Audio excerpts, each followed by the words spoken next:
To define orthodox means to conform to what is generally or traditionally accepted as right or true, established and approved. To define a reaction means to have an action performed or a feeling experienced in response to a situation or event.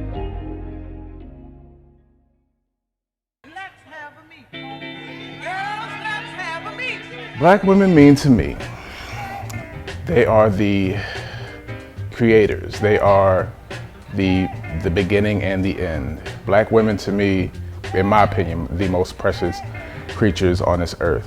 Black women are like the essence of life. In what seems like in spite of everything. Mainly perseverance. Black women to me are God. They bring forth life. They are who I deal with. They are the love that I see. I wouldn't be nowhere without them. I don't even know the inspiration, the motivation, just everything I do. It's kind of like an ode to the Black woman that has taught me the morals, values, and I want to give back to them what they gave back to me. They're the closest thing to divine. To create life is godly. The Black woman is like the mother of all creation. So to me, a Black woman is the closest thing to divinity that we have.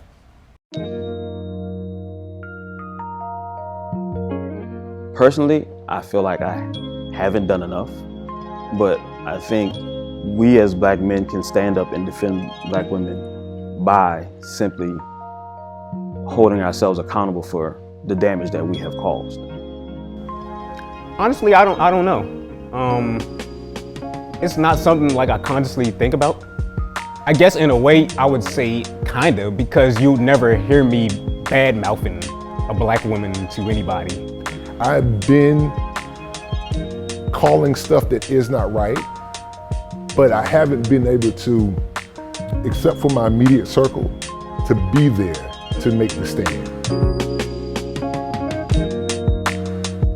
It's literally protect Black women at all costs is what it should mean. It's a rallying cry. It's probably decades in the making at this point. You know, for a long time they were marginalized by their men and also by society.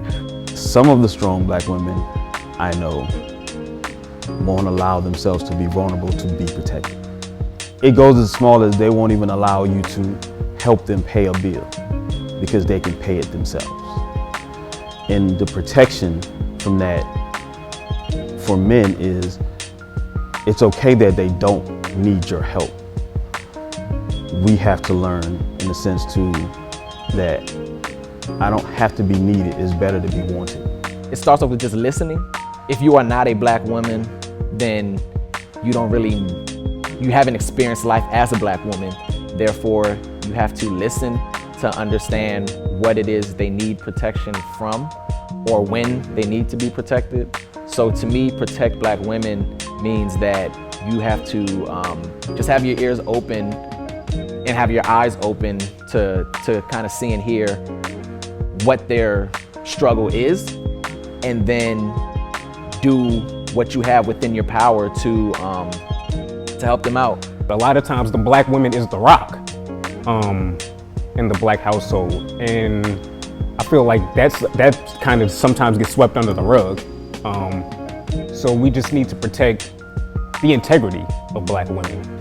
Like any way I can help out, it could be financially, economically, like if I have some type of knowledge, like that's still also a way of like making sure you know how to protect yourself in a financial space, spiritual space. Hey, where your head at? Like a simple question like that, like, hey, how you doing, but where your head at? So however that protection looks like that, whether opening ear or physically protecting a Black woman, like it's sacred. It's kind of like super sacred. So it comes in all forms and fashions, but it's essential. It's really needed, especially for anything progress-wise for us Black people in general. It starts with that. Black women are a commodity. They're a sex object. They are the joke. If they're not the joke, they are the flavor that's added to stuff, but they don't get the respect that they deserve for what they do.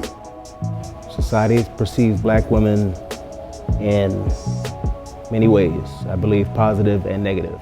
I think black women have a reputation for being very family-oriented leaders among families, having strong values, being strong-willed, being also educated.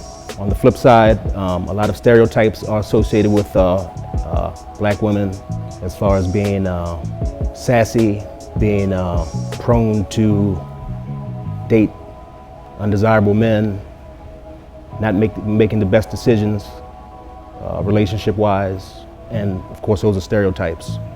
But I just believe that society has a certain duality as far as viewing black women. I think they're just like overlooked by society, to be quite honest. There's so much that society has placed, I'm talking about stigmatism from, it's just crazy. Like the way you wear your hair, the way you talk, the way you act, everything you do is being judged in some way. Like you can't really be yourself, even though the craziest part about it, believe it or not, you are setting the trends of the world. So you gotta think from anywhere from the way you rock your hair, everybody takes that. Lashes, weaves, the way you rock clothes, lingo, all the little catchy phrases on social media and stuff like that typically stems from a black woman. So it's like they're the most impactful, but the most overlooked. I didn't feel more pain or need for protection for either, because they're all human beings.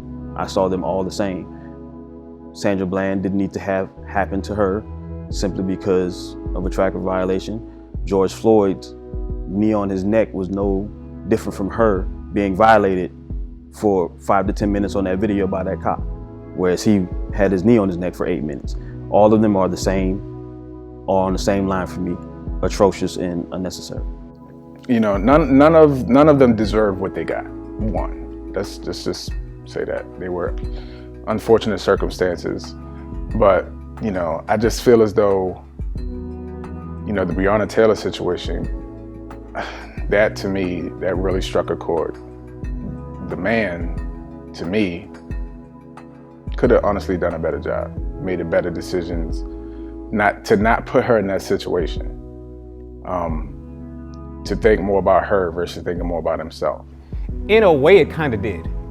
Mainly because when the George Floyd situation happened, like everybody was immediately on the situation. Like people started saying immediately that this was wrong. I mean, I think part of it had to do with because everybody saw the videotape. But then it stuck out to me because like the Breonna Taylor situation happened and it wasn't being talked about at the same level. People had to fight to bring it just to people's attention that something equally as bad had happened to Breonna Taylor, a black woman. It's the same thing. I don't look at it any different. I look at it as what's been going on. Just kind of shows that, you know, people that are melanated are disposable. And it deals with us because we're getting the brunt of it, but it can be anybody that has melanin in them. In a sense, yes, because I can see myself as Ahmaud Arbery just running, and as a black man, we're just seen as a threat. So in that sense, yes, but it didn't make me any less angry, because even though they were women, you still feel the same anger at the injustice of it.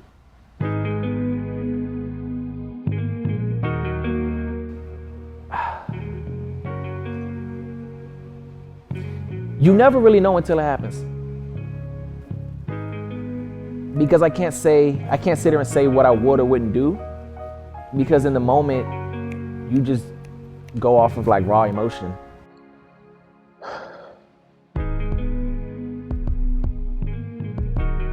I think because it isn't on my doorstep,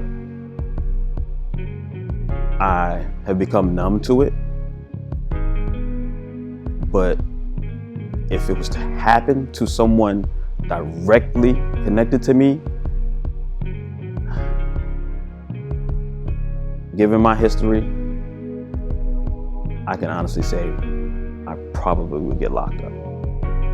I would absolutely feel different because a lot of times I feel like, even though we see it on TV and like we're not too far from the nation's capital,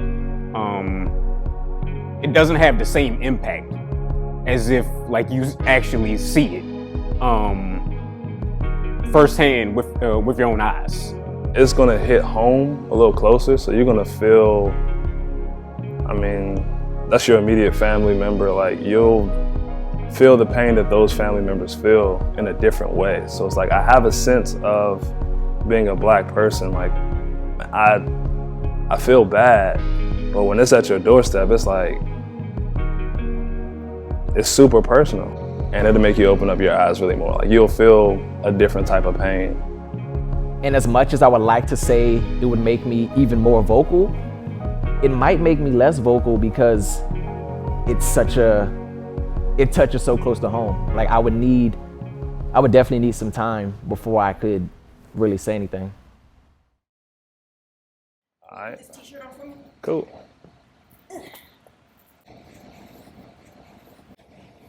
Holy shit. Oh, fuck.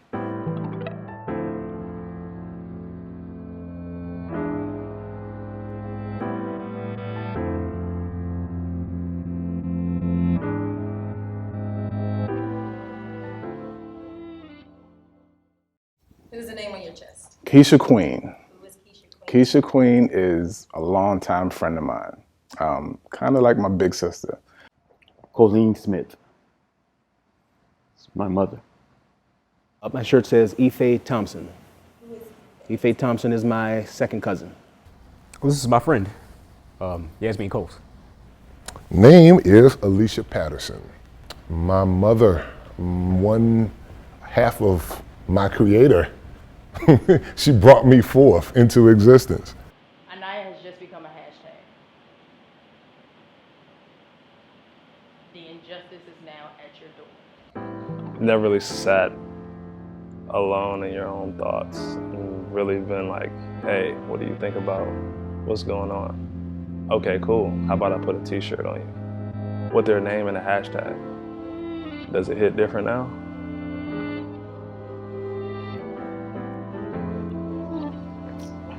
Fearful, helpless, angry, no, enraged, and tired.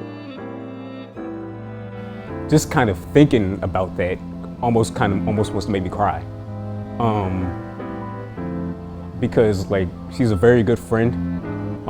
Like I'm the godfather to her daughter. So if that situation happened, I don't know what I would, I can't even kind of almost put into thoughts. It's when you have that hashtag and you think about losing a loved one or losing someone that you know personally, it's devastating. I honestly have no reaction. I don't know. I don't know what I would do. I just know that I would be full of anger. And I don't know if I can't say that. I just don't know. Honest. I don't even want to talk to nobody. Like,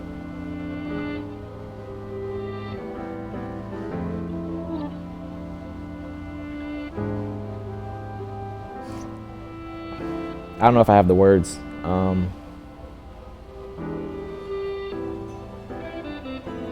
Yeah, I don't think I have the words. I wouldn't be okay. Angry beyond, comprehension. And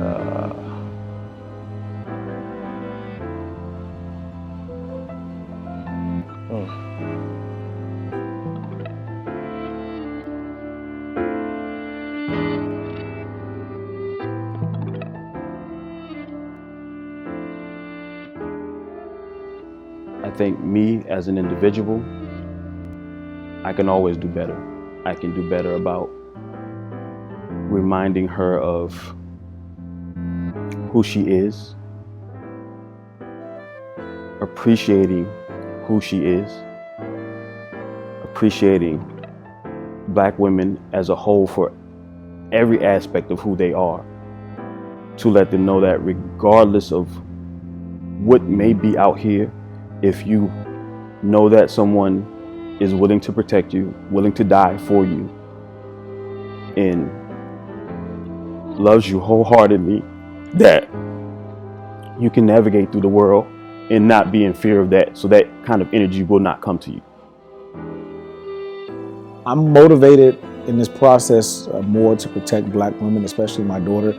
I just feel like this is more of a liberating thing to be able to, speak outwardly about it. It makes me aware, and it makes me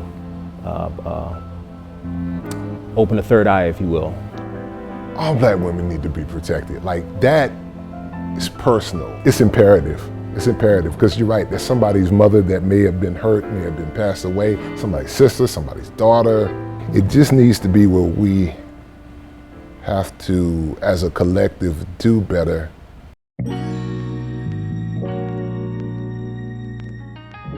That I love you, baby girl. I want you to grow up and be strong, and I tell you all the time that you're special. You just have to tap into it. That life is not going to be easy, but with some effort, with a lot of passion, and just some determination, that you can be anything you want in life, sweetheart. Daddy will always be here with you. The whole world might abandon you. You might never have nobody, but you'll always have me. And that's all we need at the end of the day. So I love you. Yeah, just always know that if you need anybody to talk to, without fear of being judged or any of that, I'm always here. Your buddy Avery's always here. So First and foremost, I want to thank you for supporting me throughout the years, for being there, for being a friend, for not judging me when I make not good decisions, for not looking down on me, for always providing a listening ear. Sometimes that's all I need. I just need somebody to listen. Fight. And not only physically, but mentally fight. Continue the fight. The road is long, and make sure that you fight for not only being accepted as a woman, but fight as being accepted as a human. No matter what the world may throw at you, you have a lot of people who love you and who are willing to do anything for you, and you deserve that. And I never want you to question if you deserve it, because you do. And you have so much potential to do so many beautiful, amazing things. And I just want to be one of the people who helps you get there. You are enough. Regardless of what you've been through, you are beautiful and strong beyond belief. I love you, and sometimes more than I love myself. And if anything was to ever happen to you, I would scorch earth for you. Black girl magic, if you will, is real. We just saw it. It's kind of dope. Vice President Harris and Michelle Obama, like fist bumping right there. That just shows you, like, hey, we can work together. Anything's possible. Something great happened. There's a Black woman along the way that did something. keep it going. Keep being the rock of the household. Keep being great. Don't listen to the haters. Don't pay attention to what they portray on TV. Keep being great in just the everyday life. Know that all the talk and all the stereotypes are in fact just that. They're stereotypes, they're not the truth. Don't believe the hype that your black men don't love you, that your black men won't protect you. Look in your immediate circle first before we look out to the world and what they're projecting onto us. Fight to be the woman that you are. Fuck what other people think about you or gotta say about you. Like, just focus on doing you and what you know is best for you. Because unfortunately, y'all are in a position that's different than any other demographic. So there's nothing anybody can really do or say or think about you that comes from a real place, because none of us know what it feels like to be a black woman, because we're not black women. So y'all just gotta do what you think is best for you. And those of us that truly love and care about you are gonna have your back. There's nothing more important on this earth than a black woman. And I know, we all have our conflicts, we all have our disagreements, and we go through a lot of things as black men and black women for one reason or the other. But the bottom line is we have a duty, and it's our duty to stand up for black women, period.